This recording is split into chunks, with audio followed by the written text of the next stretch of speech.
Good day. Good day, ladies and gentlemen. Welcome to your Saturday show, your weekend show. Thank you for tuning in. I'm glad to have you guys here. Now, this is going to be a hard-hitting show, and well-deserved to be hard-hitting. Anyway, before the Ukraine war started, Russia was making draft agreements with NATO. And they were basically saying, hey, you know what?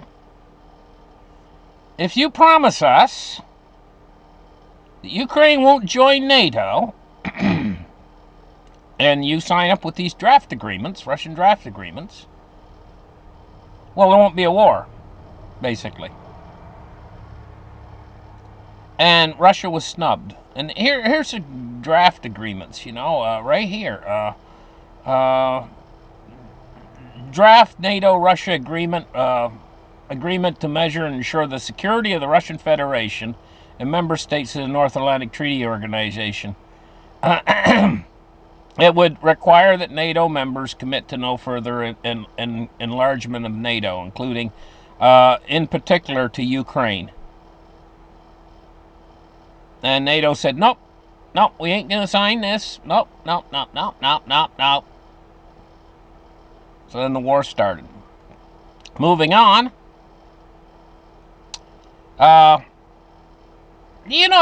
Picture this in your mind, right? You go to a casino.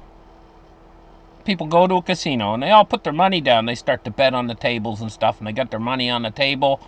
They turn it over into casino chips, and say a big player comes in, or a couple big players, and they turn all their cash over and they change it into casino chips so they can play the game, so to speak.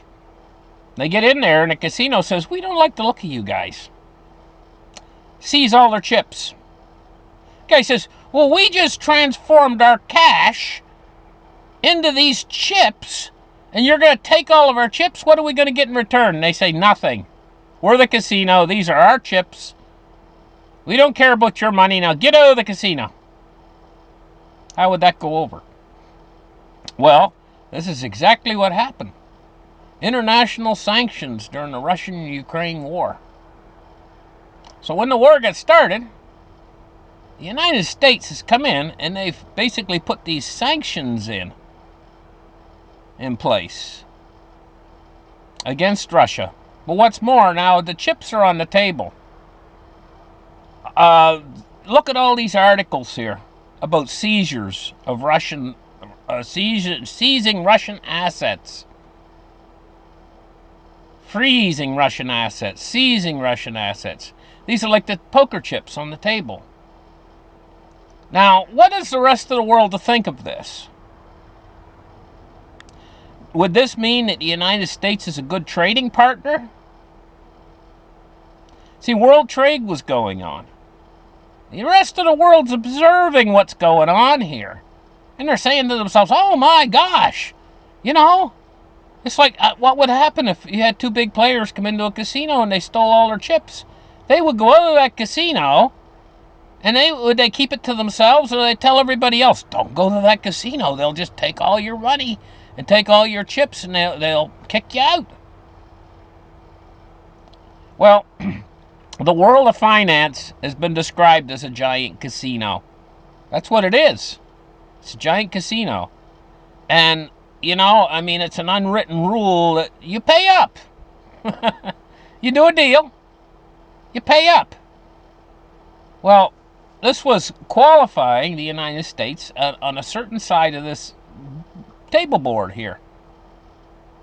Qualifying not just the United States, but all the countries that are involved in NATO as a certain.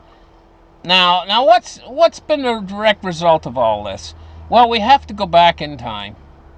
Kissinger meets Faisal for talks on long oil pacts.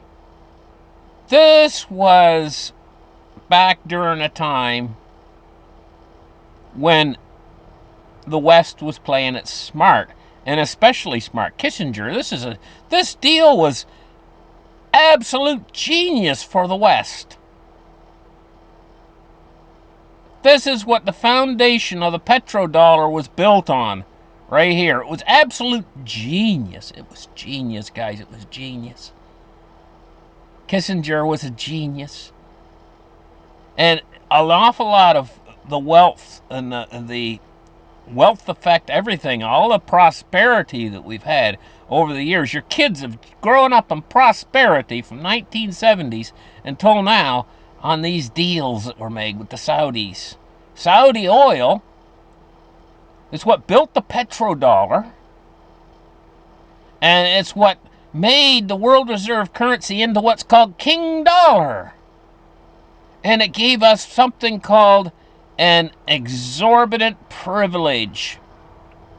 The exorbitant privilege of having the world reserve currency means you could print money from nothing that's worth nothing, and everybody in the world will take it and accept it, giving riches to America and the West. An absolute genius move. But it relied upon the Saudis. The Saudis would only sell oil in dollars. So everybody in the world would have to have dollars in order to buy oil. What a genius move. And it's what's built the foundation of our whole economy. And it's the reason why the United States dollar was not a fiat currency. Because it had a loose peg to oil through the petrodollar. Because we all know that currencies that are not pegged to anything, that are truly fiat currencies, are absolutely worthless. So what's happening now? Well, because of the things that's went on earlier in my show, the things that I talked about, the United States, these other countries are saying to themselves, hey, do we really want to deal with the United States? If they're going to be like a casino owner, it's going to kick us out in the street and keep all the chips and all the money for themselves. Do we really want to deal with them? So all these countries have got together. And so what's the result? Right here. Saudi partners with China. They're partner with a Chinese-led security bloc, and the ties are growing. And look, we see the Saudi cabinet is approving the decision at a meeting chaired by King Salman as a move that could grant Riyadh a dialogue partner status in the new bloc that's forming. So, the United States is going to be dethroned. The petrodollar is going to be dethroned. And so for the first time ever, kind of like a child, when he walks for the first time, he's going to have to stand on his own 2 feet. And that's the way with the United States now. Because the petrodollar has just been dethroned. And now they're going to have to stand on their own as a fiat currency, not as a currency backed by oil. Well, what does that mean for all of you guys? Well, you're going to find out. So we had this exorbitant privilege that the petrodollar status gave us. And it says the rise and fall of the dollar as the future of international monetary system. So, in other cases, we've had the petrodollar threatened before.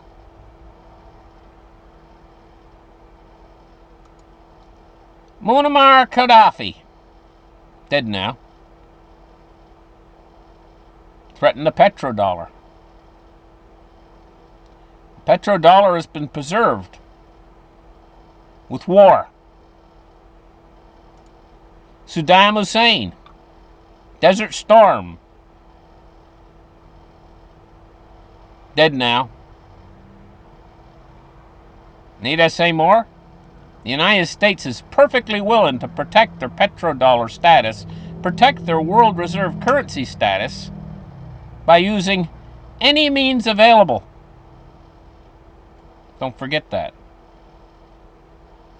So they had high hopes when this threat to the petrodollar came along. First, their hopes was that Putin was just going to wither up and die all on his own. Putin is terminally ill with cancer. But that was a long time ago. That was way back in the start of this year. You know? Well, that didn't seem to work all that much. So, next, what is it? Putin will be removed from power.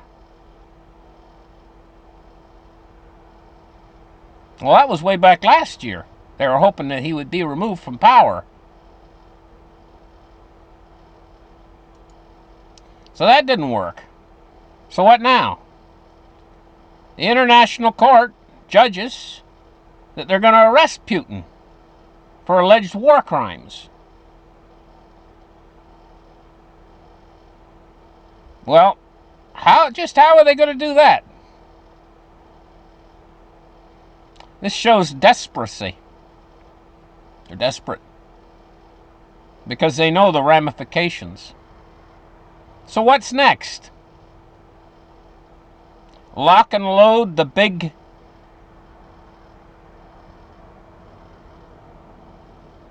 underground bunkers or whatever? What's next? Blow up the world? I mean, they're not dealing with a Gaddafi. They're not dealing with a Saddam Hussein. They're dealing with China and Russia, two nuclear powers. In fact, Russia, the largest nuclear power on Earth. They have more nuclear weapons than any country on Earth. The United States got about 5,500, and Russia's got almost about 6,000 nuclear weapons. Well, that's 4 times the amount of nuclear weapons needed to blow the entire Earth to smithereens. So, now that they've made their bed, the West, they can lie in it and they can watch as the petrodollar is disintegrated, or they can blow up the world.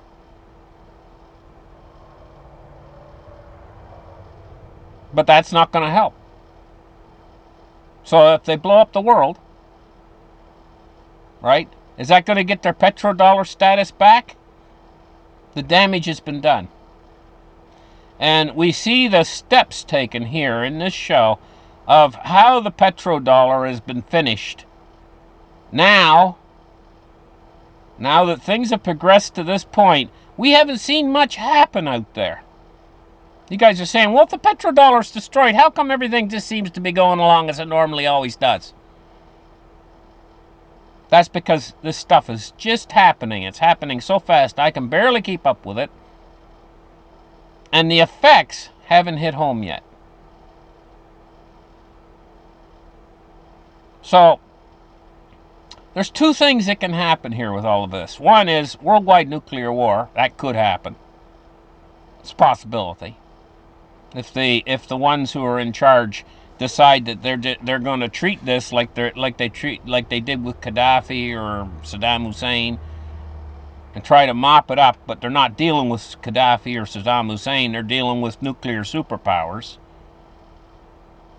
So if they're aggressive to try to get the petrodollar back, they're just going to blow the entire world up and kill everybody. Or the other way to deal with it is to go home, get out a big box of tissue and cry your eyes out for the end of the petrodollar. But listen, this is all going to happen really fast now. The dollar is it's toast. But, you know, gold and silver are going to thrive from all of this. Cryptocurrencies will probably thrive too. So where do you guys want to be? Do you want to be stuck in a something that's a totally fiat currency now at this point? You see, I'm going to tell you, it doesn't matter in my show right now if you're listening to me from Japan, If you're listening to me from Sweden, or you're listening to me from New Zealand, or you're listening to me from Australia, or you're listening to me from the United States, or you're listening to me from Canada, or United Kingdom, you all have fiat currencies, and they're all pegged to the dollar. And they're all fiat, meaning they're only have worth by decree of the governments involved. And if the governments really mess things up like they have now at this point, because all of these things I'm showing you, these things cannot be undone, you better think twice about keeping your value in those fiat currencies. If you're all in the fiat currencies, you better think twice. Because this is very serious what I'm talking to you guys about this. And I told you this is a sobering show. And this is going down. And there's a very limited amount of time for you to hop off that train and get on the other train that's going up. And there's only very few avenues out of the dollar. And gold, silver, and cryptos are the avenues of liquidity that's out of the dollar. I mean, there's other ways. You can buy artwork or whatever. But then you got to sell that first. Now, see, gold, silver, and bitcoins are liquidity already. They're already money. And there's going to come a time when you won't have to sell it. See, the way things have been up till now, you're always thinking, oh, what am I going to sell my silver? Who am I going to sell my silver to? You won't have to. In a very short period of time. Because you won't want to sell it for dollars. You won't be able to sell it for, well, you might be able to, but you will not want to. This is a total disaster. This is a total wipeout mess. It hasn't happened yet, but it absolutely has to. There's no choice in all of this. This is it. This is just like in the Bible when the Medes and Persians were sloshing into Babylon through the aqueducts. And that night, it hadn't happened yet. But they had the city surrounded, and the people inside the city were having a big party. They didn't know what was going on. And then the writing appeared on the wall. And this is where we get the saying today about the writings on the wall. I forget exactly what it said. Meeny, typo pessin or something like that. You know, maybe I'm not quoting it exactly right. The writing, it was a hand appeared and it wrote on the wall. And basically your days are numbered. It was a paranormal phenomenon that happened. While their kingdom was falling. They thought their kingdom was impenetrable. They had hubris. Something like the hubris that these people in charge have today. They're tremendously hubris there in the West. But it's all over. It's all over for the mopping up at this point. There's no way out of this trap. It's a one-way, dead-end street. I mean, kids live on a one-way street. You know, if they see a guy going this way, they already know he ain't going to get out unless he comes back that way again. They know it. But he doesn't know it. And that's the way with these leaders out there and stuff. They don't know it yet. But they're on a one-way street right here. A cul-de-sac. Anyway, listen, guys, I'm starting to rant a little bit here, but this is huge. And it's going to affect us over here in the West in a massive way because, well, you guys got it. Thank you guys for listening to my show. Like and subscribe, and we'll catch you guys in the next episode. Bye-bye.